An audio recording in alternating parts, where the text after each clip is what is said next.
La seconde qu'on est né, on nous a donné un score sur 10. Tu es sorti du ventre de ta mère, puis déjà, le médecin, l'infirmière a dit, lui, c'est un 8 sur 10, lui, c'est un 9, elle, c'est un 7 sur 10. 7 sur 10, ça va vraiment pas bien en passant. À la naissance, on nous donne un score qui s'appelle le score d'Apgar. C'est un acronyme pour toutes les fonctions vitales qu'on est supposé avoir. Puis une des affaires qu'on est supposé avoir à la naissance, c'est une surprogrammation des muscles en avant du corps. Non seulement c'est normal, c'est souhaitable, c'est voulu, puis c'est une condition gagnante à savoir si on a une chance de survivre. Tu sais, à partir du moment où plus tard dans ta vie, tu te dis « j'ai une tension dans le psoas, je me sens un peu tiré vers l'avant, j'ai de la misère à activer mes fessiers », il y a un moment donné où dans ta vie, c'était exactement ça que tu étais supposé avoir. Vous allez me dire « oui, à long terme, c'est pas vraiment cool, mais à long terme, tu es supposé avoir appris à le faire ». Puis la vraie réalité là-dedans, c'est qu'il y en a qui ont appris mieux que d'autres.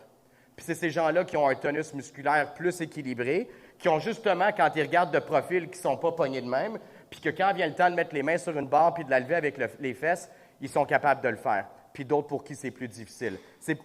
Il y a d'autres facteurs, mais on a beaucoup parlé de la longueur des leviers, de dire hey, « moi, j'ai des grandes jambes, moi, j'ai des petites jambes », mais honnêtement, je ne pense pas que c'est le facteur principal. Il y a beaucoup trop de jeunes qui n'ont pas passé assez de temps sur le ventre pour penser que c'est peut-être ça la cause numéro un du fait que tu as de la misère à lever une barre qui est au sol. C'est quand même assez de base faire un deadlift quand on y pense.